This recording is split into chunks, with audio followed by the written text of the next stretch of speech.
कर दो live. Okay. जय हिंद दोस्तों, मैं नवीन शर्मा आप सभी का स्वागत करता हूं। आशा करता हूं आप सब एकदम अच्छे हैं, एकदम बेहतरीन हैं। एक बार सारे प्यारे दोस्त बताएंगे आप सब कैसे हैं। उम्मीद करूंगा बहुत अच्छे होंगे, बहुत शानदार होंगे। तो फिर से स्वागत है। आकाश कुमार, राजू हिंदू, वेरी गुड, सचिन कुमार, अंकिता, सोनम, कृष्णपाल, पलक चौधरी, भूपेंद्र, राखी चौधरी, शुभम, अमित गोस्वामी, समीर, नितिन कुमार। ठीक है। तो इतिहास की क्लास में कल मैंने आपको कुछ फैक्ट बताए थे।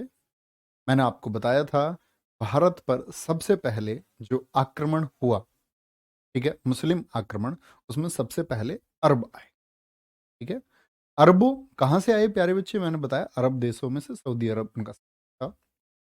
अरब कब आए, कामयाब कब हुए, मोहम्मद बिन कासिम किस वर्ष आया? ये क्वेश्चन आप लोगों से है, फटाफट से बहुत पूछा जाता है एग्जाम से।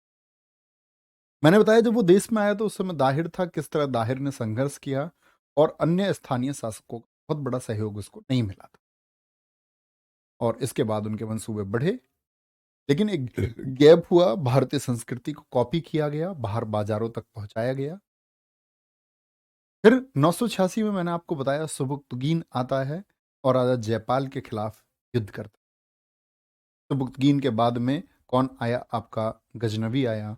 ने ये प्रण लिया कि मैं हर साल एक युद्ध करूंगा, और सन 1000 से लेकर के 1027 के बीच में, इन 27 सालों में उसने 17 बार लूट के लिए, इस्लाम धर्म के प्रचार और प्रसार के लिए आक्रमण किया।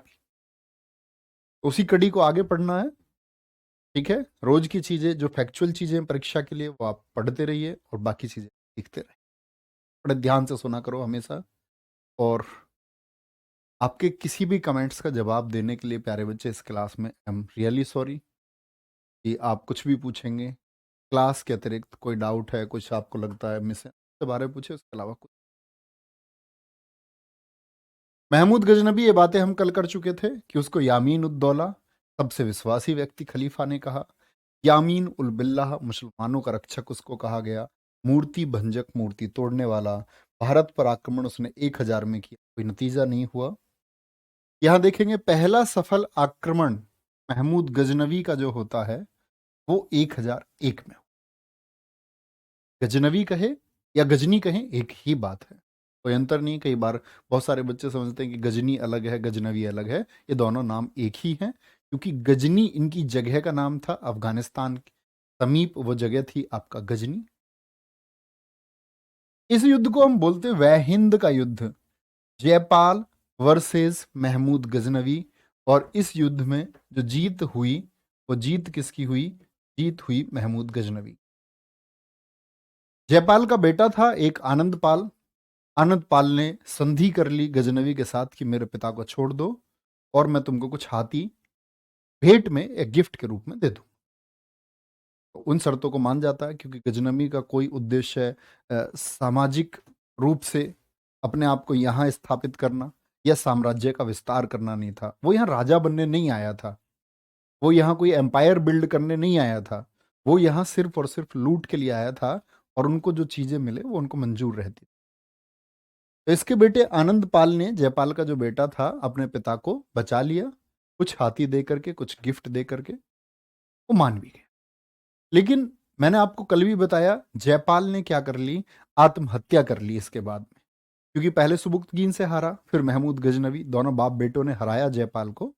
और मैंने कहा आपसे कि जयपाल कमजोर बिल्कुल नहीं था, लेकिन जो हमारे यहाँ बचाव होता था, ऐसे समझे, क्योंकि ये लोग अवेयर नहीं हो पाए।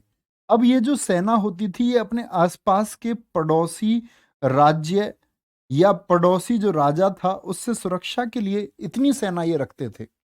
ये बाहरी आक्रमण के लिए सचेत ही नहीं थे कभी। वो शक्ति, बोलते ना कि हम सब लोगों की ताकत इकट्ठा रह के है, जैसे लकड़ियों के गट्ठर की एक कहानी सुनाई गई, और वो हमेशा से सिद्ध होती है। वो ये लोग नहीं सीख पाए, वो इनकी हार का कारण बना। ठीक है। चलो भाई।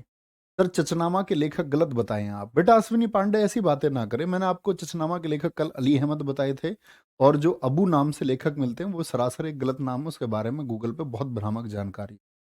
अली अहमद ने लिखा है, कुछ जगह आपको मिलेगा चचनामा एक अज्ञात पुस्तक है। तो मेरे दोस्त प्लीज रिक्वेस्ट है, जो पढ़ा हूं उसको ध्यान से बस पढ़ते रहो, रिसर्च का विषय ही नहीं बचेगा। कोई दिक्कत? सर भैया जी खलीफा पद अभी भी है क्या, सचिन कुमार जी पूछ रहे हैं। नहीं प्यारे बच्चे, अब खलीफा पद नहीं है। जब मैं आपको 1999 में आधुनिक भारत का इतिहास पढ़ा रहा हूँगा, उस समय मैं आपको बताऊंगा 1924 में मुस्तफा कमाल पाशा ने इस खलीफा पद को एकदम से खत्म कर दिया। और जब उसको खत्म करने के लिए कोशिश चल रही थी, तभी तो हमारे यहाँ चला था खिलाफत आंदोलन 1919 से लेकर के 1924। बहुत अच्छा क्वेश्चन आपका था दोस्त। ठीक है, कोई दिक्कत, कोई परेशानी भाई? आगे चलते हैं। पहला सफल आक्रमण हो गया, कोई दिक्कत? महमूद गजनवी कितनी बार आक्रमण किया है भारत पर? 17 बार आक्रमण किया, कोई दिक्कत? 1005 में इसने मुल्तान पर आक्रमण किया। ये कुछ इंपोर्टेंट इसके प्यारे बच्चे अटैक हैं जो इसने भारत पर किया। अब इसके आने को आप लोगों को समझना होगा कि ये किस तरह से आया है। 1005 में इसने कहां पर आक्रमण किया है? मुल्तान पर। समझते चलना। भारत का मैप जानते हैं सारे दोस्त? ये जो आपको रेड में दिख रहा है मुल्तान है। भारत का नक्शा शायद आपको दिखाने की जरूरत नहीं, आपके दिल में बसा हुआ होना चाहिए। ठीक है, ये आज का आधुनिक भारत है प्यारे बच्चे। थोड़ा पाकिस्तान की तरफ बढ़ा के बनाता हूं इसको। ठीक है, ये जो जगह है भारत की इस भूमि से मुल्तान है। मैंने आपको बताया कि इन सीमाओं से होकर के कौन आया? आपका गजनवी आया। तो कहां पहुंच चुका गजनवी? सिंध क्षेत्र पर आक्रमण, इस वाले इलाके से आक्रमण करने के बाद ये फिर मुल्तान जाता है। मुल्तान पहुंचा ये 1005 में। ठीक है, मुल्तान के बाद में इसको पता चला लूट के लिए सबसे ज्यादा जो माल इसको मिलेगा, जो सबसे ज्यादा सोना चांदी मिलेगा, वो कांगड़ा हिमाचल प्रदेश में मिलेगा, क्योंकि यहां पर कांगड़ा देवी का मंदिर था। और ये 1008 में कांगड़ा पहुंच गया। पहुंच गया 1008 में। समझना इसके ट्रैक को तुम। 1008 में ये कांगड़ा हिमाचल प्रदेश पहुंच गए। मुल्तान, उसके बाद कहां? कांगड़ा। और कांगड़ा में प्यारे दोस्त इसने इतनी जबरदस्त लूट की, जो मैं आपको कल भी बता रहा था कि उस लूट के सामान को 700 मन, मन समझते हो, एक मन में होते 40 किलो, यानी 2800 किलो ये आपका यहां से सोने की सिल्लियां लेके गया। 28 क्विंटल। 7 लाख सोने के ढले हुए सिक्के, जो सिक्के के आकार में थे, हीरे जवाहरात। 20, बोलते हैं कि आपका 20 लाख मन पत्थर ये यहां से ढो करके लेकर घोड़ों पर। और वहां बाजार लगाया गया गजनी में, जिसको देखने के लिए दुनिया भर से लोग। और ये प्रेरणा मिली इन आक्रमणकारियों को कि भाई हाँ, लूट के लिए सही तरीका ये है। एक चीज तो लूट की हुई।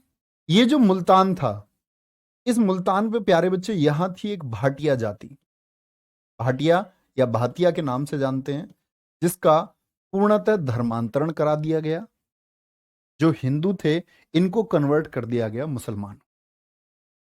ये तलवार के दम पर यहां पर कन्वर्जन हुआ सारा का सारा, और भातिया के सारे लोग मुसलमान बना दिए गए। क्योंकि ये लोग एक एजेंडे के साथ में चला था आपका गजनवी, कि मैं क्या करूंगा? धर्म की रक्षा करूंगा। और वो एक जो गर्दन हमारे सामने नहीं झुकेगी इस्लाम को मान, तो हम काट देंगे। इस एक एजेंडे के साथ में आगे बढ़े। कांगड़ा पे लूट हुई। अब यहां इंपॉर्टेंट है कि ये भारतीयों का एक पवित्र स्थल था। कांगड़ा एक मंदिर है। तो पहली बार ऐसा हुआ कि जो हिंदू आस्था थी उसको चोट पहुंची, क्योंकि हम सब लोगों का ये मानना था कि देवी देवताओं में बहुत शक्ति। और जब पहली बार पता चला कि मंदिर को लूट लिया गया है, तो उसके बाद आप कहेंगे कि भाई जो हमारी आस्था थी उसको बहुत चोट पहुंची, कि ये गलत हुआ है। हम लोगों ने, जब ये लोग 712 में आए थे, ये यहाँ पर बसे थे, तो हमने इन लोगों को बसने दिया था। ठीक है, आप लोग बस जाओ यहाँ पर। जो लोग कन्वर्ट हो गए थे, उनके ऊपर भी कोई प्रभाव हमने नहीं डाला था। तो जबरदस्ती हमने उनसे वापस ये नहीं कहा था कि आप वापस से हिंदू बने। लेकिन ये धार्मिक स्थलों को तोड़ना ये गलत है। 1008 में कहां पहुंच गया? 1008 में ये कांगड़ा पहुंच जाता है। 1008 में नगरकोट जो मंदिर है प्यारे बच्चे, हिमाचल प्रदेश पर आक्रमण किया। 1018 में कन्नौज पर, 1018 में कन्नौज पर और साथ में कन्नौज के साथ में मथुरा पर भी। यहां पर कौन शासक था? एक गुर्जर शासक थे यहां पर, राज्यपाल गुर्जर, जब इसने आक्रमण किया। तो दिक्कत नगरकोट और कांगड़ा देवी दोनों पर एक साथ हुआ है प्यारे बच्चे। यहां देखना ध्यान से, वापस चलता हूं आपको लेकर के। तो मुझे बताएंगे 1018, तो 1018 से पहले भी कुछ इसके रूट रहे। तो कांगड़ा के बाद में ये आया, सबसे पहले हमारा पवित्र स्थल था थानेश्वर। थानेश्वर जानते हैं आप कहां पर पड़ता है?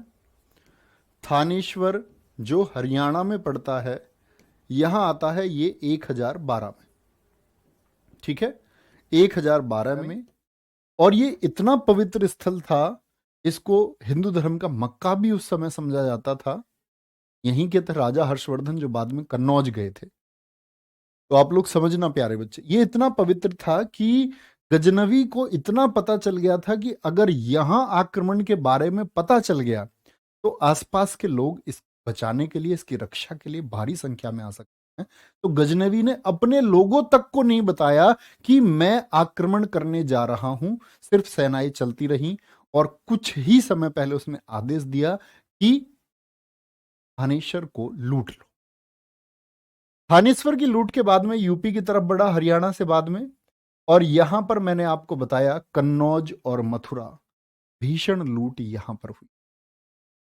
1018 कहां पहुंच गया ये आपका? कन्नौज और मथुरा के बीच के क्षेत्र को इसने 1018 में लूटा। कन्नौज, कौन शासक है यहां पर बताएं एक बार?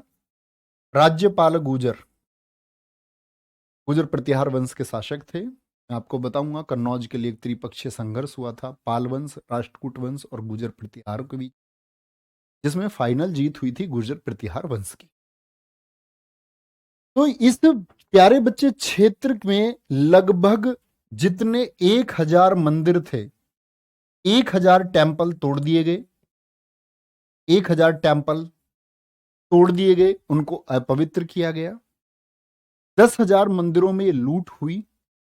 और लगभग इस समय सेना थी इनके पास 60,000 की, महमूद गजनवी के पास 60,000 अश्वारोही। अश्वारोही का मतलब अश्व यानी कि हॉर्स, घोड़े पर सैनिक। ये लूट चली लगभग 1 महीने तक। राज्यपाल गुर्जर को जैसे ही पता चला कि कन्नौज आ रहा है महमूद गजनवी, वो कन्नौज को छोड़ करके भाग गया। कन्नौज से फ्लाई अवे कि अब गजनी यहां आएगा तो यहां से भाग जाना चाहिए। ठीक है, ध्यान से देखना, लगातार 10,000 मंदिरों की लूट। और मंदिर भी, ये मंदिर घर क्यों, घरों में कुछ नहीं होता था। हमारी धार्मिक आस्था थी हिंदू धर्म में, हम लोग चढ़ावा हमेशा से चढ़ाते थे, तो इनको पता था सब कुछ मंदिरों में मिलेगा, इसीलिए मंदिरों में लूट हुई थी। इसके बाद देखेंगे, अब अगला आता है आपका कालिंजर अभियान, जो इसी समय पर हुआ। दरअसल में कालिंजर अभियान क्यों हुआ, इसका एक कारण है। ये राज्यपाल गुर्जर जो यहां से भाग गए, जैसे ही गजनी वापस लौट गया तो ये वापस से आ गए। अब ये वापस से आ गए तो लोगों में तो इनको लेकर के गुस्सा था कि जब हमें जरूरत थी एक नेतृत्व की, एक लीडरशिप की, तब तुम भाग गए, अब तुम्हारा क्या काम है। तो ये जो विद्याधर है, कालिंजर अभियान, ये कालिंजर का किला आपको पता होना चाहिए, पहले तो नोट करना प्यारे बच्चे कहीं किनारे पर। कालिंजर का किला यूपी के बांदा में पड़ता है। कालिंजर का किला कहाँ है? जो बच्चे बांदा से होंगे उनको गर्व करना चाहिए इस किले पर, भारतीय इतिहास का गौरव रहा है ये किला, बांदा यूपी। ठीक है, तो कालिंजर में जो शासक थे वो थे चंदेल शासक विद्याधर, और विद्याधर के पिता का नाम था राजा गंडा।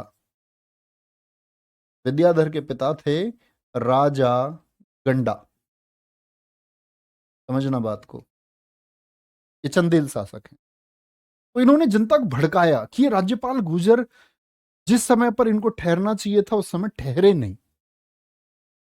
तो राजा कंडा ने क्या कर दिया? राजा कंडा ने राज्यपाल गुर्जर की हत्या कर दी, क्योंकि इसने शरण ली थी कहां करके? आपका चंदेल शासकों के यहां। अब हत्या हो गई तो ये बात का पता चला किसको? गजनवी को। गजनवी को पता चला कि ये बोल रहे हैं कि तुम गजनवी से लड़े क्यों नहीं। उसने बोला अब की बार इन कालिंजर वालों को देखते हैं। तो वो कालिंजर अभियान के लिए चल दिया। तो यूपी में और भी आगे यानी कि बांदा की तरफ अब की बार उसका आक्रमण होगा। समझ रहे आप किस तरह से कवर कर रहा है वो। कन्नौज आ गया और फिर कन्नौज से कहा अब बांदा की तरफ आया, युद्ध हुआ। तो राजा गंडा ने को ये पता चल गया कि अब गजनवी युद्ध करेगा, क्योंकि गजनवी के लिए चैलेंज था ये। तो इन्होंने एक बड़ी सेना इकट्ठी की, 1.5 लाख पैदल सैनिक, 50,000 अश्वारोही घोड़े पर सवार। बोले गजनवी को आने दो तो हम देखेंगे। गजनवी आया, लेकिन गजनवी सेना को रिजर्व में रख करके आया। ऐसे 200 सैनिक, पीछे से एकदम से 400 सैनिक, पीछे से फिर 600 सैनिक, ऐसे क्रम से युद्ध उसने। खलबल मच गई एकदम। अब ये जो खलबली मची तो राजा गंडा अपने आप को कालिंजर के किले में बंद कर लेते हैं। और कालिंजर का किला प्यारे बच्चे जो एक अभेद दुर्ग माना गया है, अभेद दुर्ग माना जाता है कि इस पर बहुत सारे शासकों ने कोशिश की कि भाई हम इसको अपने अधीन लेंगे, लेकिन बहुत लंबे समय तक कोई भी अधीन नहीं रख पाए। ठीक है, क्या बोलोगे। तो ये कालिंजर का किला था, इसमें राजा गंडा ने खुद को सुरक्षित कर लिया है। और गजनवी इतना मजबूर हो गया, आप समझना गजनवी के सारे अभियानों में इसको आप एक असफल अभियान गजनवी का कह सकते हो। जैसे किताबों में आप पढ़ते हैं गजनवी हर बार सफल हुआ, ऐसा नहीं है।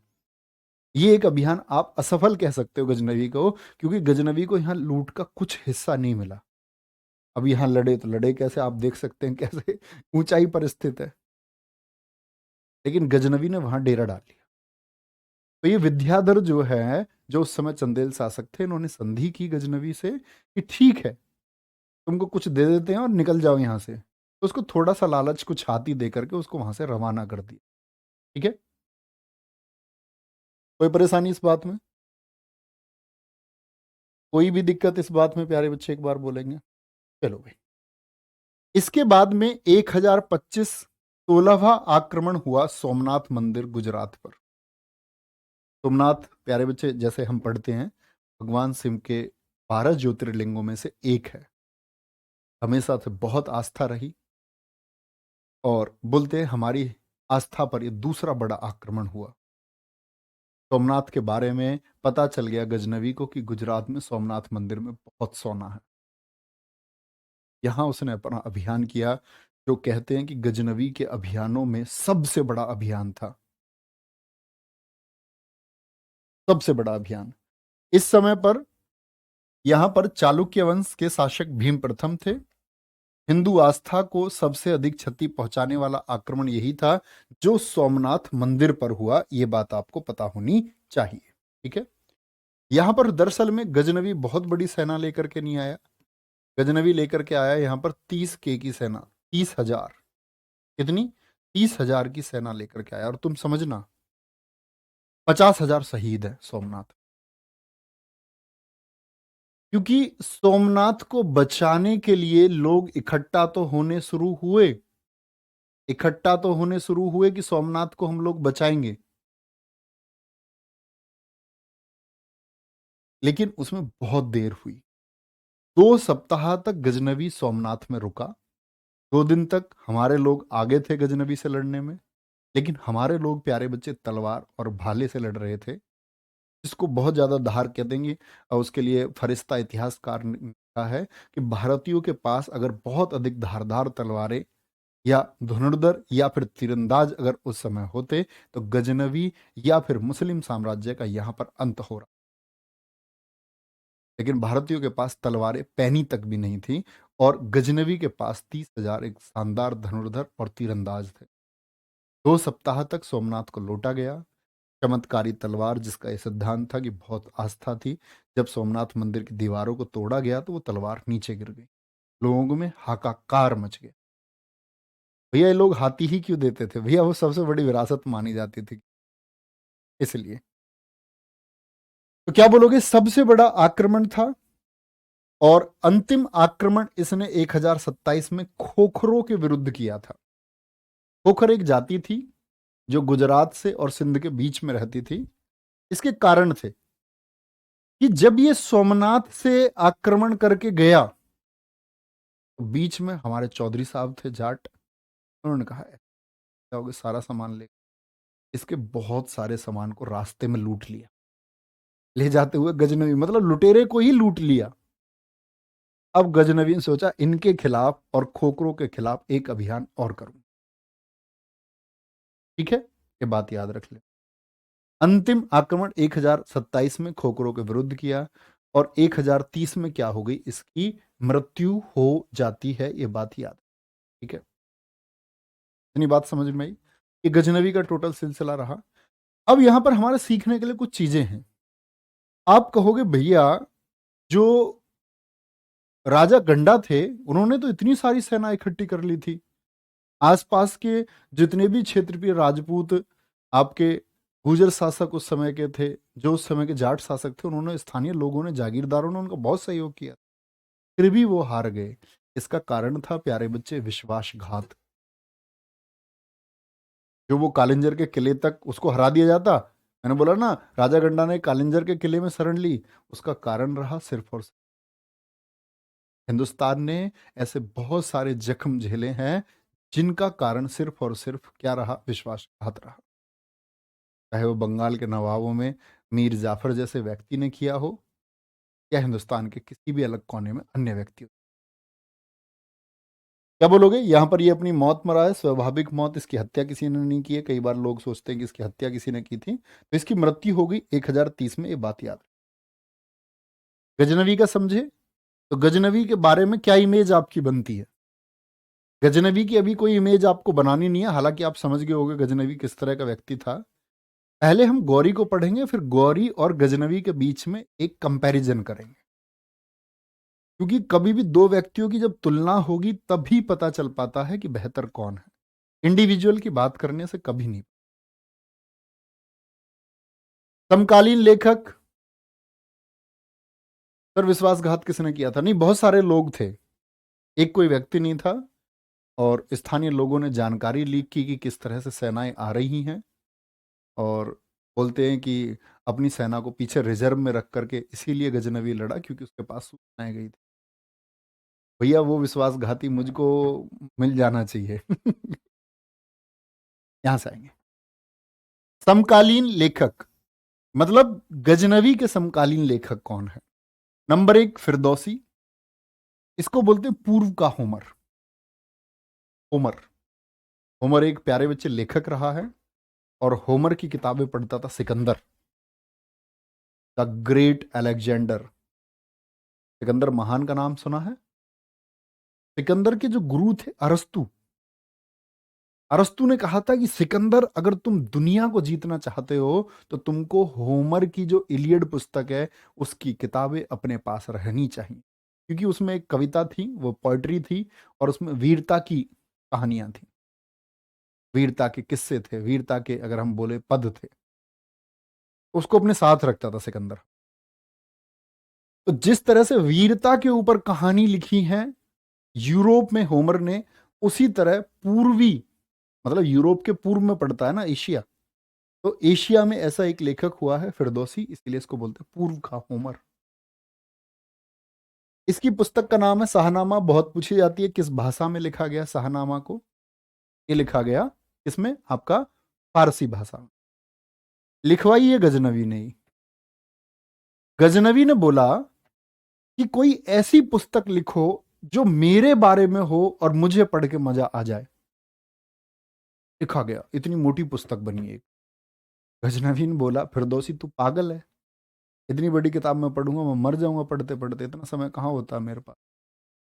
3-4 बार में तो उसने किताब छोटी करवाई, तो एक रूप मिला उसे, बोला हाँ इसे पढ़ सकता हूँ, ये ठीक है। तो किताब जब तैयार हो रही थी तो उसने वादा किया था कि मैं तुम्हें एक शब्द के एक दिनार दूंगा, मतलब गोल्ड कॉइन, और बाद में उसको वो दिनार नहीं देता, जीतल देता है। मतलब ऐसे समझो 100 रुपए देने का वादा था एक वर्ड के लिए, और दे रहा है 1 रुपया। 1% ही तो दे रहा है, 99% की चोरी कर ली गजनवी ने। ये खफा हो गया फिरदौसी। फिरदौसी ने कहा हम देख, फिरदौसी ने इसके बारे में, क्योंकि इसके साथ था फिरदौसी, फिरदौसी ने इसके बारे में लिखना शुरू किया, पुस्तक कमियां बताई, इसका सब कुछ लिखा है, कितना नीच है, कितना हरामी शासक ये था, अब इसके बारे में लिख दिया। और तुम्हें पता है जब कोई रूलर होता है जिसकी दूर अरब क्षेत्र में ये थी कि गजनबी एक महान व्यक्ति है, तो इस्लाम जगत में इसको महान बताया गया उस समय, इस्लाम का प्रचार प्रसार ये कर, तो उन लोगों को जैसे ही इसकी हकीकत पता चली कि ये कितना नीच है, ये पुस्तक बहुत पढ़ी गई और इतनी फेमस हो गई ईरान में कि इसको एपिक ऑफ ईरान बोलते हैं, ईरान का महाकाव्य बोलते हैं। कई जगह अफगानिस्तान लिखा रहता है, वो गलत होता है। तो ये क्या है? ईरान का महा, ठीक है, देखेंगे ध्यान से, ईरान का महाकाव्य। कोई दिक्कत? अल बरूनी, और इसके बारे में याद रख लेना कि इसने जब लिखा तो प्रचलित हुआ। इसके लिए कहते हैं कि गजनवी एक लेखक का हमेशा कर्जदार रहा। ये लिखा है मिनहाज उस राज ने, उनकी पुस्तक का नाम है तबकात नासिरी, उसमें लिखा है। कहते हैं कि फिर इसके दरबारी लोगों ने बोला गजनवी से कि भाई हमारी बुराई चल रही है, जाके मनाओ उसको, उसकी पॉपुलैरिटी बहुत है, लोग पसंद करते हैं फिरदौसी क्या लिखता है। वो एक गाड़ी भर के दिनार भेजी गई। जिस दिन वो गाड़ियां पहुंची दिनार से भरी हुई, उसी दिन मौत हो गई थी फिरदौसी की। और उसकी बेटी जो थी, अकेली बेटी, उसने लेने से इनकार कर दिया। कहते हैं कि सुल्तान हमेशा कर्जदार रह गया एक इसका कवि का। अल बरूनी, इसकी पुस्तक का नाम है किताबुल हिंद, जिसने उस समय का इतिहास लिखा है। तारीख ए हिंद इसी पुस्तक को कहते हैं। और पुराणों का अध्ययन करने वाला पहला मुसलमान कौन था? वो अल बरूनी ही है। तो दिक्कत, उतबी एक लेखक है जिसकी पुस्तक है किताबुल यामिनी, और वैहाकी है जिसकी किताब है तारीख ए सुबुक्तगी, ठीक है। और एक लिखना मिनहाज उस सिराज। चलो मिनहाज उस सिराज के बारे में जब बात करेंगे, जब हम इल्तुतमिश और रजिया सुल्तान के बारे में बात। ये लेखक हैं, इनकी किताबों को महत्वपूर्ण मार्क करना, ये लगातार पूछी जाती हैं पेपर्स में कि आपसे पूछ लिया किताबुल यामिनी के लेखक कौन है। तो इनका वंश था गजनी, जिसको मैंने बोला था यामिनी वंश। तो यामिनी वंश के बारे में भी पुस्तक लिखी है उतबी ने।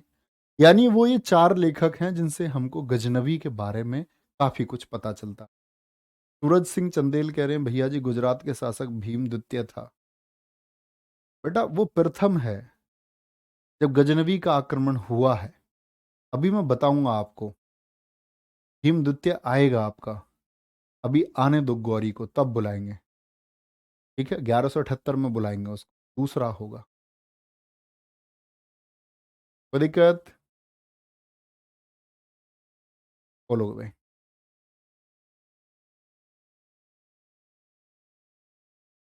Very good. पर चच कौन था? चच वो व्यक्ति है प्यारे बच्चे, सिंध की स्थापना की, जो शुरुआती व्यक्तियों में से था जिसने सिंध में लोगों को सेंट्रलाइज किया। हाँ बिल्कुल मिल सकती हैं ये किताबें विकास सिंह। किसी और का कोई क्वेश्चन हो तो बोलेंगे। सर प्राचीन भारत में मुस्लिम समाज नहीं था क्या? नहीं, बिल्कुल नहीं था। ये सभी धर्मों के बारे में हम पढ़ेंगे। अब मुस्लिमों का उदय किस तरह से हुआ, कैसे सऊदी अरब से इसकी शुरुआत हुई, वो मैं आपको पढ़ाऊंगा।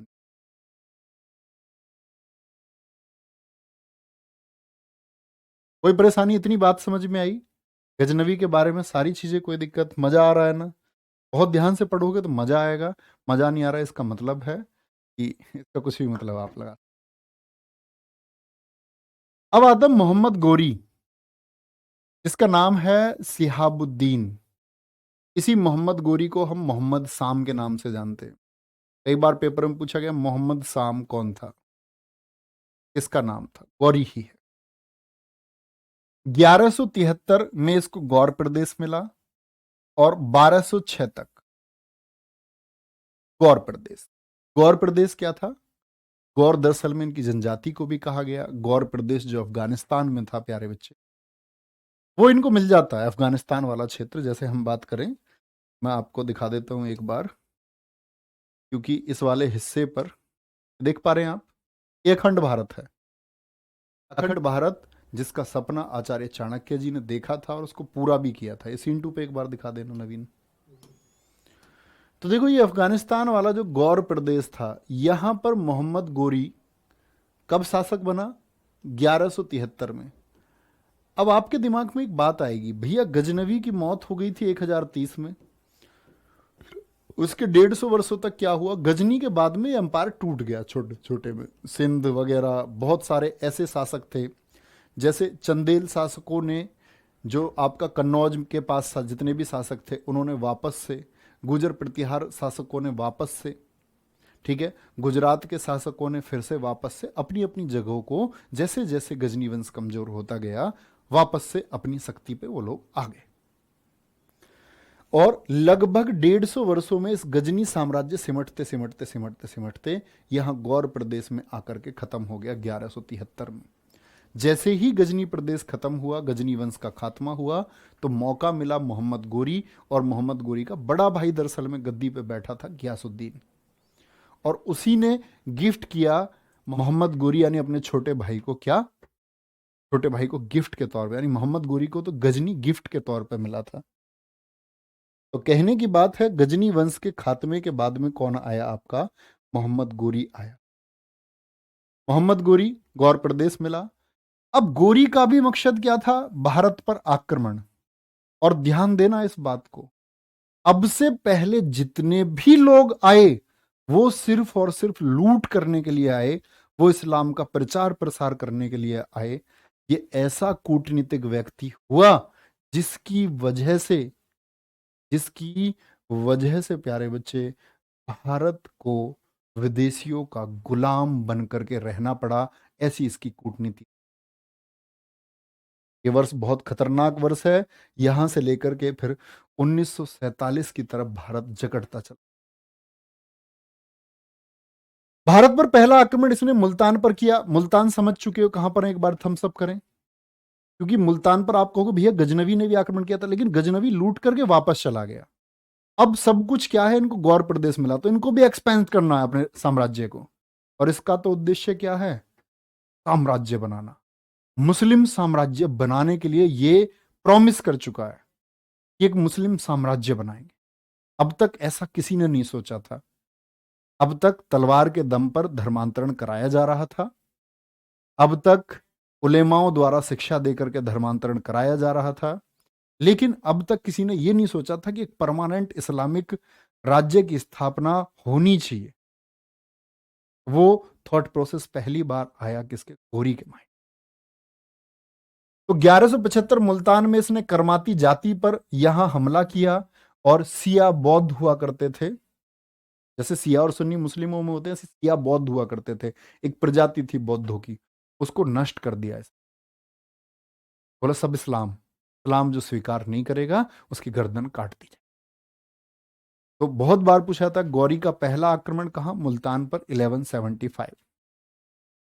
अब गौरी भी क्या सोच रहा है कि जैसे जैसे गजनवी ने भारत में आगे बढ़ा था, गजनवी कहां आया था? पहले मैंने क्या बोला था, वो आपका इधर पाकिस्तान सिंध विंध इन सबको करते हुए गजनवी मुल्तान भी गया था, तो ये भी मुल्तान गया। मुल्तान के बाद गजनवी कहां? इस मुख्य भारत में कांगड़ा की तरफ गया था। अच्छा, अब ये भी क्या सोच रहा है गौरी भी, कि मैं भी मुल्तान से अब चल दूं किधर? मुख्य भारत की तरफ। और इसने टारगेट बनाया इधर आपका गुजरात में। इसने सुना गुजरात में एक बहुत समृद्ध सोलंकी वंश का राज चल रहा है, क्योंकि गजनवी ने भीम प्रथम को कब हराया? जब सोमनाथ का आक्रमण हुआ। सोमनाथ का आक्रमण जानते ना? तो जो गौरी का कब था आपका? 1025 में 16वां आक्रमण। तो उसने सोचा कि भाई हमारे लोग पहले आगे जीत के चले गए, अब भी जीत के चले जाएंगे। लेकिन तस्वीर इस बार बदल चुकी। अब भीम प्रथम की जगह भीम डबल थे। कौन? भीम डबल। अब समझो, 1178 पाटन गुजरात पर दूसरा आक्रमण किया गौरी ने, जिसमें इसे भीम द्वितीय और इनके दूसरे भाई थे मूलराज द्वितीय। ठीक है, भीम द्वितीय और मूलराज द्वितीय ने इसको क्या करा? गौरी को बुरी तरह हराया। भीम द्वितीय ये छोटा भाई था, छोटा भाई, और मूलराज द्वितीय ये बड़ा भाई था। क्या बोलोगे? ये एक बड़ा भाई था। ठीक है, भीम द्वितीय चालुक्य वंश का शासक था। इस युद्ध का नेतृत्व नायिका देवी ने किया था। नायिका देवी मूलराज द्वितीय की मां थी। मूलराज द्वितीय की मां थी। अच्छा, नायिका देवी के पति का नाम आपको पता होना चाहिए। नायिका देवी जी के पति जो थे, और ये एक ऐसा नाम है जो इतिहास में ना के बराबर पढ़ाया जाता है। नायिका देवी जी के पति का नाम था अजय पाल सिंह। सोलंकी वंश से, राजपुताना से संबंध रखती थी अजय पाल सिंह। और अजय पाल सिंह 1171 से लेकर के 1175 तक शासन में रहे। 1175 में अजयपाल सिंह जी की मौत हो गई थी। अब ध्यान से सुनना, 1175 में जब अजयपाल सिंह जी की मौत हो गई तो इनके बच्चे ये छोटे छोटे थे, भीम द्वितीय और मूलराज सेकंड, ये वयस्क नहीं थे। तो इनकी मां इनकी संरक्षिका बनी, क्यूरेटर बनी। जब बच्चा छोटा होता था तो गद्दी पर बच्चा तो डिसीजन नहीं ले सकता, और खतरा भी बना रहता है कि कोई कहीं गद्दी को अपने अधीन ना कर ले, गद्दी को कोई अपने अधीन ना कर ले। तो इसीलिए ये संरक्षिका बनी नायिका देवी। और हाथ जोड़ के नमस्कार कर लो, महान महिला। गौरी का संदेश आया, गौरी ने संदेश भेजा कि नायिका देवी इस राज्य की प्रत्येक महिला, प्रत्येक कन्या, इस राज्य का सारा धन 2 दिन के अंदर हमको सुपुर्द हो जाना चाहिए, अदरवाइज मोहम्मद गोरी एक बहुत बड़ी सेना के साथ कूच करके आक्रमण करेगा। चिट्ठी खोली गई और पढ़ी गई पूरे दरबार के बीच में। एज्यूम कर सकते हो आप, नायिका देवी के सामने इस चिट्ठी को पढ़ा गया। नायिका देवी ने कहा मंजूर है। दरबार में एकदम से हलचल हुई, ये क्या कह रही हैं आप?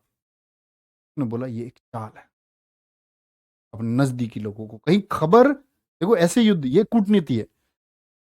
भरे दरबार में इसलिए बोला कि लोगों को ये जो मैसेज है ये कहीं गोरी के पास न चला जाए कि वो कुछ चाल चले। अपने नजदीकी लोगों से मीटिंग की, 200 लोगों को सेना में शामिल कर दिया गोरी की में कि जा करके किसी तरह से गोरी के कैंपों में रात को शामिल हो जाओ, भेष बदल करके, और आओ उनके साथ। कनेक्टिविटी बना ली, वहां के मैसेज इधर आते रहे। अपने यहाँ की जितनी कन्याएं थी, महिलाएं थी, उनको पड़ोसी अपने यहाँ भेज दिया, पड़ोसी राजाओं के यहाँ सुरक्षित करके। इतना तकड़ा युद्ध ये हुआ था ना भारतीय इतिहास का, कि मोहम्मद गोरी अपने शिविर से जैसे ही चला, कहते हैं कि नायिका देवी ने आक्रमण, और इतना भीषण आक्रमण किया कि इस युद्ध में आमने सामने थी मोहम्मद गोरी के नायिका देवी तलवार लेकर। और आप लोग इसके बारे में मिनहाज उस सिराज खुद लिखता है इतिहासकार कि मोहम्मद गोरी को नामर्द कर दिया गया। नामर्द समझ रहे हैं आप? नायिका देवी ने कुछ इस तरह से तलवार चलाई कि आप समझ सकते। और इसकी खबर कहते हैं कि जब वापस मुल्तान पहुंचा तब जाकर के उसको पता चला, काम खराब हो गया। कहते हैं कि मुख्य भारत की भूमि पर आपका मोहम्मद गोरी अगले 13 सालों तक नहीं आया। 1178 के बाद 1191 में आया, मुख्य भारत की भूमि, आज के वर्तमान पाकिस्तान वाले में तो आया नहीं। थानेश्वर वो 1014 डेट गलत होती है। बेटा तुम लोग यार अच्छे बच्चे नहीं हो। फिर आप लोगों के आंसर मैं नहीं दूंगा। अवधेश मौर्य आप 1014 लिख रहे हैं। गूगल पे मैं आपको कहता हूं कि गूगल पे आप जो चाहे वो लिख सकते हैं। मैं गजनवी के पिताजी का नाम गूगल पे जाकर के नवीन शर्मा लिख सकता हूँ, एक पेज में क्रिएट कर सकता हूँ। गूगल वेरीफाइड नहीं करता है। गूगल पे पता नहीं क्या मिलेगा। फिर आप कहेंगे ढूंढेंगे कहाँ, क्यों रिसर्च करनी है जब मैं कह रहा हूँ कुछ करना ही नहीं। मूर्ख हो। ठीक है, भाग गया गोरी। तो ये याद रखेंगे, नायिका देवी जी को आप कभी नहीं भूल सकते हैं। आगे चलेंगे, इनकी राजधानी याद कर सकते हैं आप यहाँ पर। चालुक्य वंश की कैपिटल क्या थी ये पूछा जाता है। तो सोलंकी वंश था ये। चालुक्यों में कौन सा वंश था? ये सोलंकी वंश था जिसने इतना महान काम किया। और कैपिटल थी इनकी अनहिलवाड़। अनहिलवाड़। ठीक है, इतनी बात में कोई परेशानी? आगे चलें, नेक्स्ट। 1179 में इसने कश्मीर और सिंध को जीता, मतलब भारत में ऊपर ऊपर रहा, मुख्य भारत पर नहीं आया। 1186 में इसने पंजाब जीता, तो अब आप सीमाएं सोच सकते हैं, ऊपर जीता पंजाब जीता, लेफ्ट वाला पाकिस्तान वाला पंजाब जीता। 1191 में इसने तराइन का प्रथम युद्ध किया। अब 13 साल हो चुके थे गुजरात वाली घटना को, तो मुख्य भूमि में, समतल भूमि में प्रवेश कर गया 13 साल बाद, हिम्मत करके। ठीक है, वेरी गुड। एक बच्चा बड़ा कमाल है।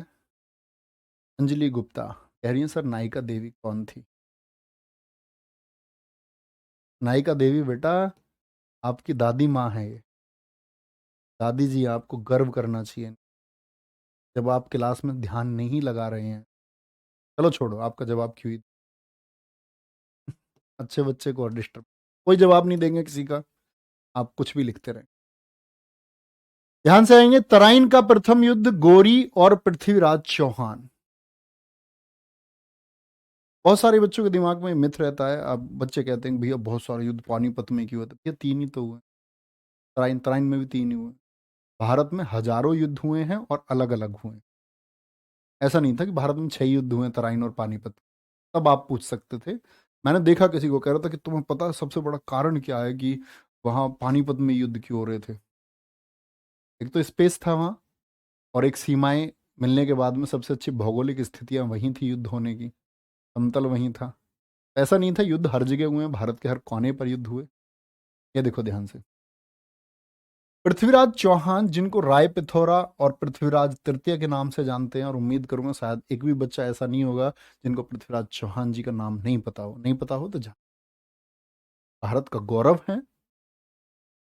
इस युद्ध में क्या हुआ? गोरी की हार हुई। पृथ्वीराज चौहान जी के मित्र हैं चंद्रबरदाई। मैं इनके बारे में बताऊंगा अभी, पृथ्वीराज चौहान जी के बारे में। पृथ्वीराज चौहान जी के मित्र कौन थे? चंद्रबरदाई। और चंद्रबरदाई की पुस्तक का नाम है पृथ्वीराज रासो। नाम से ही आप लोगों को पता चल रहा होगा कि पृथ्वीराज चौहान जी की विशेषताओं के बारे में एक पुस्तक लिखी गई। यहीं से कहानी शुरू होती। ठीक है, कब हुआ तराइन का प्रथम युद्ध? 1191 गोरी और पृथ्वीराज चौहान। जीत किसकी होती है? पृथ्वीराज चौहान जी की जीत होती है। आगे चलेंगे। दूसरा युद्ध हुआ तराइन का 1192 में, और गोरी वर्सेज पृथ्वीराज चौहान ही हुआ। इसमें लेकिन गौरी की जीत हो गई और अजमेर मिला चौहान जी को। तो 2 युद्धों के वर्ष एक तो माइंड में आ गए, फिर हम चीजों को समझते हैं। 1191 जैसे ही गोरी ने सपना देखा भारत को जीतने का, तो फिर से गोरी हारा। तो इतिहासकार फरिश्ता का कहना है कि 1191 में ऐसी हालत गोरी की हो गई कि 1 वर्ष तक गोरी ने कपड़े नहीं बदले। आप गोरी का एक जुनून समझ सकते हो। गोरी, मैं आपसे कहूं तो एक महत्वाकांक्षी और एक ग्रेट शासक था। मतलब एक लीडरशिप जो होनी चाहिए ना, वो गोरी के अंदर थी। गोरी ने 1 साल तक अपने कपड़े नहीं बदले, बोला पहले इस हार का बदला लो। कहते ना के बराबर चीजें गोरी ने खाई। गोरी के दिमाग में सिर्फ एक चीज थी कि वापस जाकर के दोबारा से फिर से जाकर के तराइन लड़ना है। ठीक है, तो दिल्ली के पास मैदान था, हरियाणा में स्थित है। तो इस वाले युद्ध में क्या हुआ कि पृथ्वीराज चौहान हार गए। अब यहां 2 कहानियां चलती हैं। एक कहानी है जो चंद्रबरदाई ने लिखी है, जिसको आज के मैक्सिमम इतिहासकार क्या है, झूठ मान चुके हैं। और सबसे पहले 69 चैप्टर की ये बुक थी, और लगभग ये आपका मोहम्मद गोरी के इस आक्रमण से पहले लिखी गई थी। और इसको बाद में चंद्रबरदाई का जो लड़का था जलहण, उसने पूरा किया था। तो 69 चैप्टर की इस बुक को बहुत सारे इतिहासकारों ने अप्रमाणिक बोला, मतलब ऑथेंटिकल नहीं मानते। ऑथेंटिकल क्यों नहीं मानते? क्योंकि उसकी बहुत सारी चीजें जो उसमें लिखी हुई हैं, कि चंद्रबरदाई कहते हैं कि मैं I am a friend of Prithviraj Chauhan, वो थे। लेकिन फिर कहते हैं कि उनकी बहुत सारी चीजों के बारे में गलत लिखा है, जिनको आज देखें तो कुछ नाम कुछ रिश्ते वो गलत लिखे हुए। तो बोलते हैं कि ये या तो वो चंद्रबरदाई वाली पृथ्वीराज रासो नहीं है, इसमें छेड़खानी हुई है, या फिर वो लिखा ही गलत था। तो बहुत सारे इतिहासकार चंद्रबरदाई की कहानी नहीं मानते। चंद्रबरदाई की कहानी कहती क्या है पृथ्वीराज रासो? वो कहती है कि पृथ्वीराज चौहान जी को जब बंदी बनाया गया तो मित्र चंद्रबरदाई भी साथ साथ चले गए। बंदी बनाया गया, बहुत अत्याचार किया गया पृथ्वीराज चौहान जी को ले जाकर के अफगानिस्तान। वहां उनकी दोनों आंखें फोड़ दी गई। फिर कहते हैं कि चंद्रबरदाई ने विश्वास जीता मोहम्मद गोरी का, और एक दिन ले आया उनको दरबार में, सभा में, जहां पर बंदी बनाया के रखा हुआ था पृथ्वीराज चौहान जी को। फिर उसने वो शब्द भेदी बाण वाली बात बताई। कहते हैं कि पृथ्वीराज चौहान जी शब्द भेदी बाण चलाना जानते थे। जो बच्चे शब्द भेदी बाण नहीं जानते हैं वो ये बात समझे कि शब्द भेदी बाण का मतलब था कि उसको शब्द को टारगेट, जहां कहीं से शब्द आए तो उसको टारगेट बना के उसको मारा जाता था। और उसी के लिए स्टेटमेंट है जो दिया भी था। क्या बोलेंगे? बिल्कुल। तो वो ऐसी स्थिति पर आ गया कि उस स्थिति के बारे में,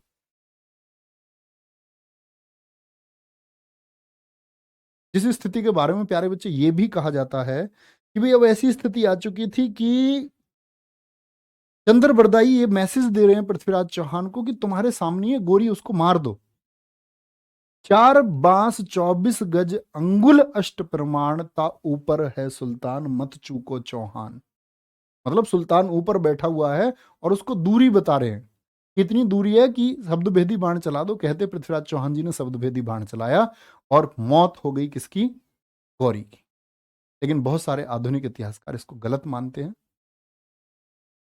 माना जाता है कि यहां पर संधि हुई और अजमेर मिला पृथ्वीराज चौहान जी को, लेकिन यहां पर पृथ्वीराज चौहान जी ने जैसे ही वापस प्रयास किया अपने साम्राज्य को पाने के लिए, तब इनको बंदी बना करके ले जाया गया कहां? आपका अफगानिस्तान। और वहां पर फिर इनके साथ में जाति की। कोई दिक्कत इस बात में? समझ पा रहे हैं आप मैं आपको क्या समझा रहा हूं? नेक्स्ट है, पृथ्वीराज चौहान जी है कौन, इनके बारे में ध्यान से देख लेना। देखो, जो दिल्ली है आज, आधुनिक दिल्ली को आप जानते ही हैं। दिल्ली जिसका नाम ढिल्ली का पुरी था, पुराना नाम था इसको इसको बसाया था अनंगपाल तोमर ने। अनंगपाल तोमर जो पृथ्वीराज चौहान जी के नाना हैं। कौन है ये? नाना थे इनके। और दो ही बेटियां थी इनके, कोई पुत्र नहीं था। तो दो बेटियों में से एक बेटी का पुत्र है पृथ्वीराज चौहान, और एक बेटी का पुत्र है जयचंद। जयचंद सुना है तुमने, जिसको गद्दार की संज्ञा दी जाती है। दरअसल मुझसे भी बहुत सारे इतिहासकार कहते हैं कि जयचंद ने गद्दारी नहीं की, सिर्फ साथ नहीं दिया पृथ्वीराज चौहान का। समझना। तो अनंगपाल तोमर कौन है? जिन्होंने दिल्ली बसाई थी। इनके कोई बेटा नहीं था। पृथ्वीराज चौहान के पिता थे सोमेश्वर सिंह चौहान। इनकी प्रेमिका थी संयुक्ता या संयुक्ता। इतिहास मतलब इसका नाम लेता है, ये नाम लिया जाता है इतिहास में कि भाई अगर हम बात करते हैं, वो भी मैं किस्सा सुनाऊंगा आपको दरअसल में क्या था। अच्छा, सोमेश्वर सिंह चौहान जी की बात करें तो ये गद्दी पर रहे आपका 1169 से लेकर के 1177 में। सोमेश्वर सिंह चौहान, चौहान वंश के शासक। तो सोमेश्वर सिंह चौहान जी के बाद में 1177 में गद्दी पर कौन आए? आपका पृथ्वीराज चौहान। इनकी माता का नाम भी प्यारे बच्चे, जो बच्चे ना जानते हो, इनकी माता जी का नाम भी जाने। माता जी कौन थी? कर्पूरा देवी। भारत के गौरव हैं, इनके बारे में एटलीस्ट आप लोगों को इतनी जानकारी होनी चाहिए। सोशल साइट के शिकार बच्चे ना बनना दोस्त। पता चले आप क्या जानते हैं, आगे आने वाली पीढ़ियां सिर्फ इंस्टाग्राम चलाना। ऐसे बच्चे आप ना बने। ठीक है, कोई दिक्कत? भैया जी आला उदल भी पृथ्वीराज चौहान जी से जुड़े थे? नहीं, पृथ्वीराज चौहान जी से आला उदल नहीं जुड़े। मैं अभी आपको बताऊंगा आला उदल के बारे में। चलो भाई, भैया जी एक आला है, उसमें नाम आता है, वो कौन? अभी बताएंगे। अरे तुम तो मतलब तुम्हारा ध्यान मेरी बातों पर नहीं है, कमेंट लिखने में। जो कमेंट लिख रहा है, मैं बताता हूँ, इतिहास को बहुत अच्छे से वो बच्चा समझ पाएगा जो शांत होकर सुन रहा होगा। ये लिख रहे हैं जिनके अंदर कुछ भी लिख रहा, आला लिख रहा, कोई कुछ। मैं नहीं मानता कि आप पेन लिख के लिखा करो। आपके दिमाग में आया कोई चीज? बेस्ट स्टूडेंट होता है वो अपने डाउट को इधर किनारे पे लिख लेता और उसके लिए सर्च करता। ये असली छात्र की पहचान। पेंट में नहीं लिखना, अपने कागज पे लिखो, बोलो इसके बारे में जानना है, ये मेरे दिमाग में आ रहा है, ये जानना चाहिए। चंदावर का युद्ध हुआ है 1194 में। ये गोरी और जयचंद के बीच में हुआ, और जयचंद है गेहड़वाल वंश कन्नौज पर शासक, इसमें भी गोरी की जीत। तो पृथ्वीराज चौहान जी के बारे में जान गए, कहाँ के चौहान वंश के शासक थे, पिता सोमेश्वर सिंह थे। 1170 तक वो गद्दी पर रहे। तो गद्दी पर 1170 में जब पृथ्वीराज चौहान बैठे थे तो ये 17 साल के थे। कब बैठे गद्दी पर पृथ्वीराज चौहान?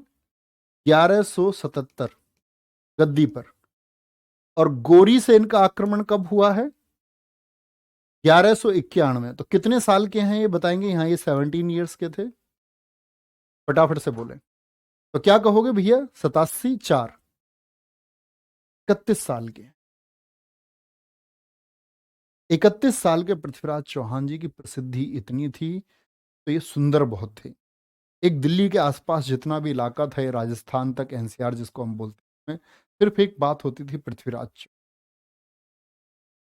और पृथ्वीराज चौहान, यहां ध्यान रख देना आप इस बात पर, पृथ्वीराज चौहान जी की इसी वीरता पर मोहित हो गई संयुक्ता या संयोगिता, जो कौन थी? इस जयचंद की बेटी है। जयचंद कन्नौज की कौन है वो? जयचंद जो गेहड़वाल वंश का है, वो बेटी है। ठीक है जी, ये आप देख सकते हैं। कन्नौज, और इधर क्या आपका? दिल्ली। आज के वर्तमान मैप से ही समझ।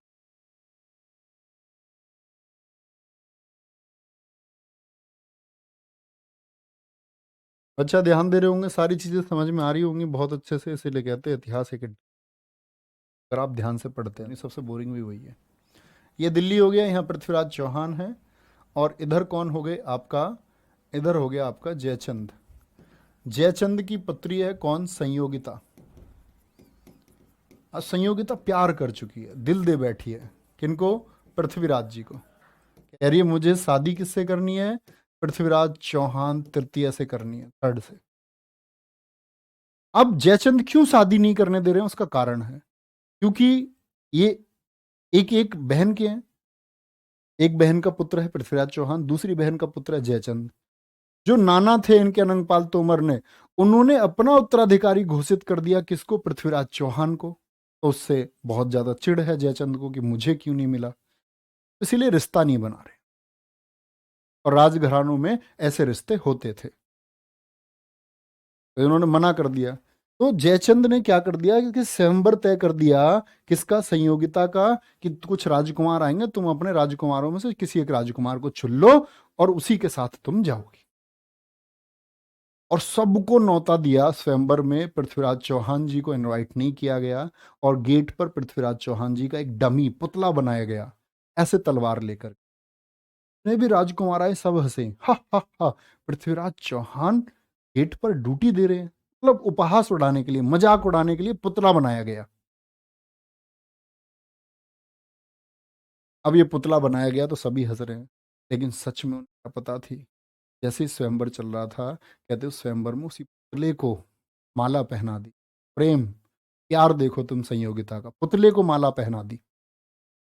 और पृथ्वीराज की एंट्री होती है हीरो में, तो घोड़े पर संयोगिता को लेकर के वो फिर तुगलक पार। अब यहां पर इंपॉर्टेंट बात है, यही कारण था कि जयचंद जो है उसने साथ नहीं दिया था किनका? पृथ्वीराज चौहान जी का, जब गोरी से युद्ध हुआ द्वितीय, क्योंकि गोरी बहुत तैयारी से आया था। अब युद्ध नहीं हुआ तो यहां पर भारतीय राजाओं की कमी सामने आती है।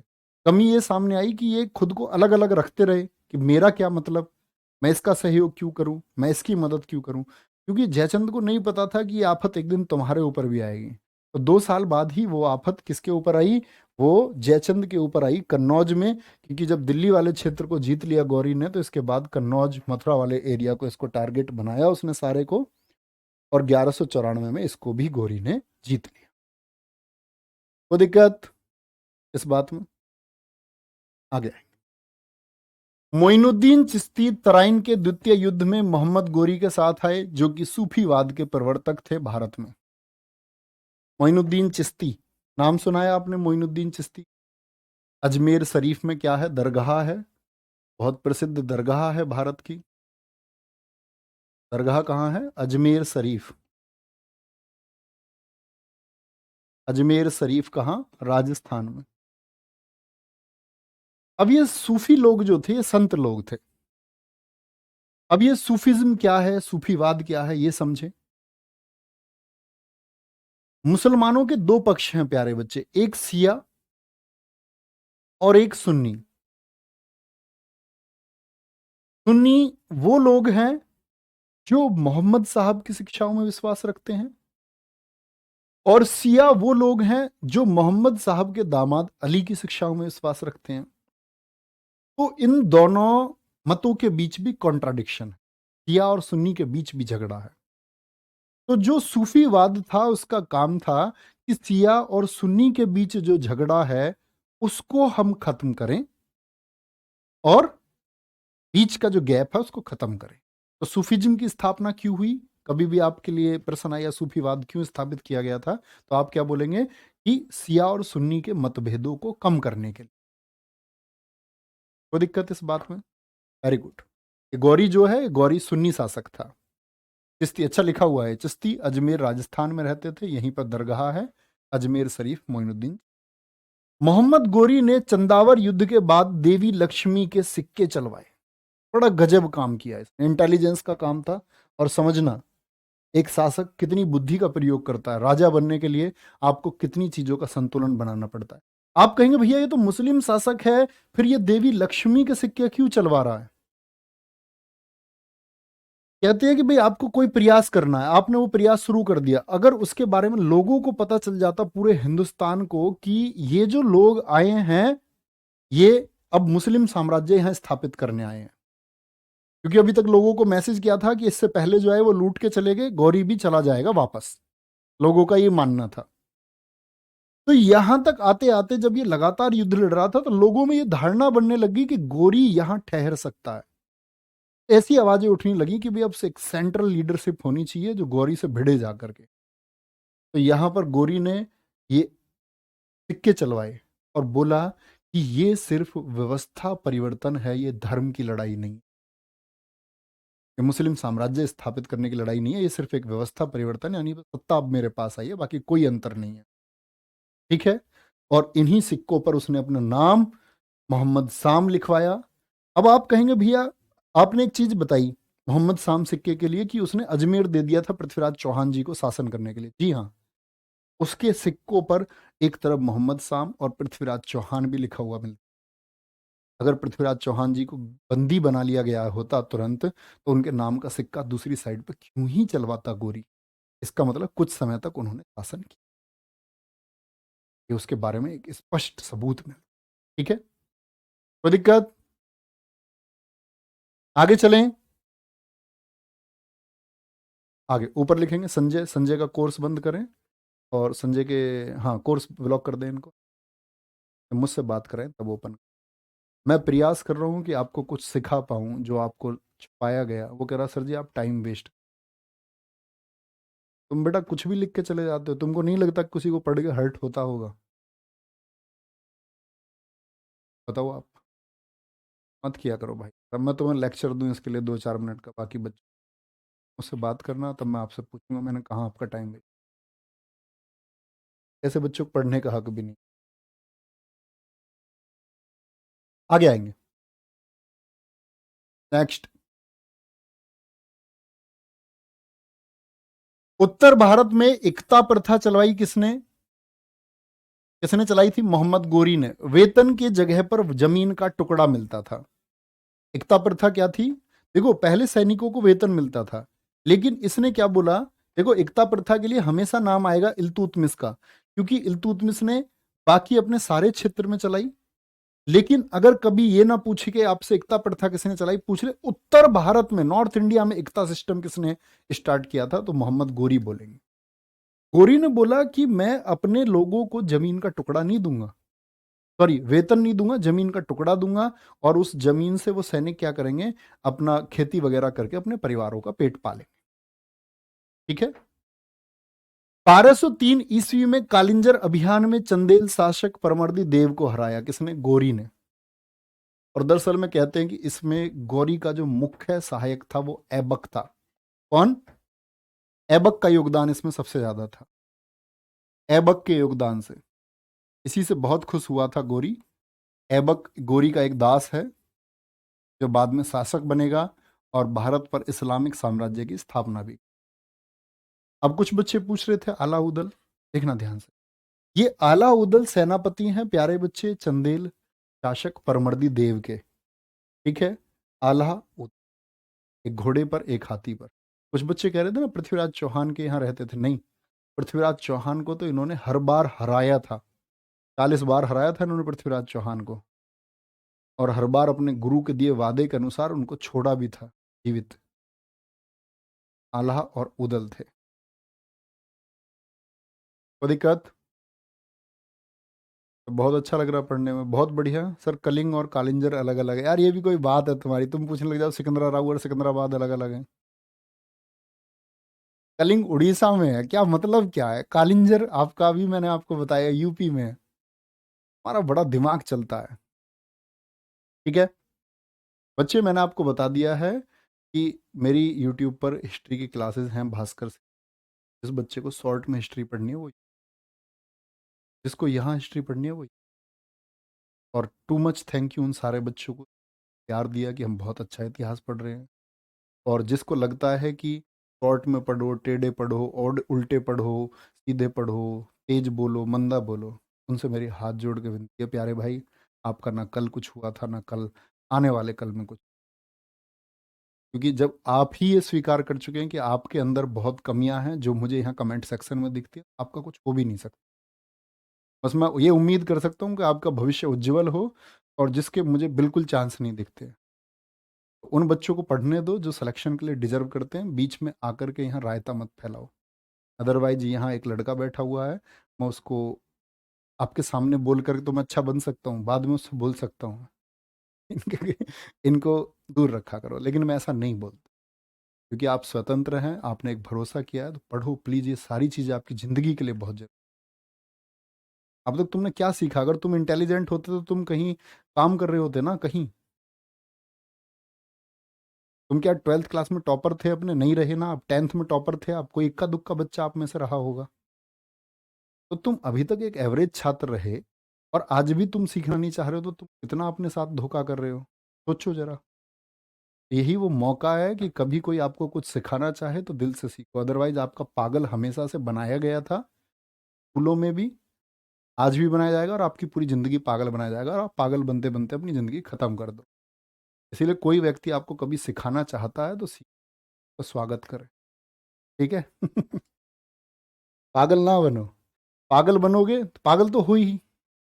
आगे आओ। ठीक है, गोरी का अंतिम अभियान था खोकर जाति के विरुद्ध, जिसके खिलाफ गजनवी का था। गोरी की मृत्यु हुई 1206 में। ठीक है, दमियक पश्चिमी पाकिस्तान, वेस्ट पाकिस्तान में। गोरी की बच्चे स्वाभाविक मृत्यु नहीं है, गोरी को मारा गया है। बोलते अली मर्दान नामक एक व्यक्ति ने इसकी हत्या कर दी जब ये शिविर में अपने में सो रहा था। गोरी और गजनवी के बीच का मैं एक कंपैरिजन करूं तो समझना। गोरी, गजनवी आया लूट के लिए, साम्राज्य विस्तार के लिए। गोरी साम्राज्य विस्तार के लिए आया, इस्लाम के लिए भी काम इसने किया, लेकिन दयालु है अपने लोगों के लिए। इसने जितने भी तुर्क लोग थे ना, युवा, उन सबको बाजारों से खरीदा और उनको इसने मुक्त कराया। और उनसे इसने वादा लिया कि तुम गोरी के लिए जान दे दो, और उन लोगों ने वादा किया कि तुम्हारे लिए जान दे दे। अपने कमांडर्स की कभी बेइज्जती गोरी ने नहीं होने दी, खुद गलती स्वीकारता था, किसी अन्य गलती को अपनी गलती मान करके। समझ पा रहे हैं आप? गजनवी ऐसा नहीं। और हमारे लोग क्यों हारे? हमारे लोग हारे हैं दयालु होने के चक्कर में। अब आप कहोगे भैया ये जब भाग रहा था पृथ्वीराज चौहान 1191 में तराइन प्रथम में, इसको मार देते। छोड़ा है उन्होंने। पृथ्वीराज चौहान जी ने गोरी को छोड़ दिया।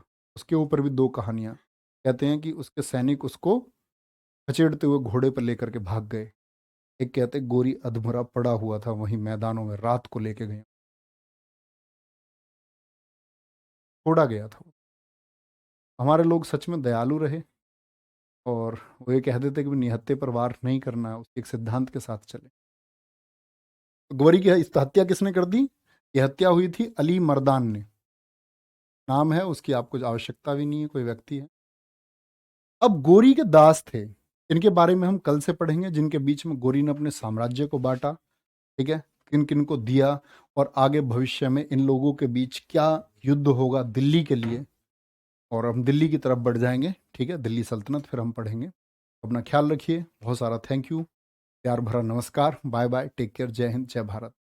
और जिन बच्चों को मैंने आज समझाया है तो सिर्फ आज समझाऊंगा, आज के बाद आप अपने जिम्मे हैं, क्योंकि मैं आपको इग्नोर कर सकता हूँ, नहीं करना चाहता, रिक्वेस्ट है भाई, कोई नहीं मिलेगा आपको सिखा, कसम से वादा कर रहा हूँ, नो वन।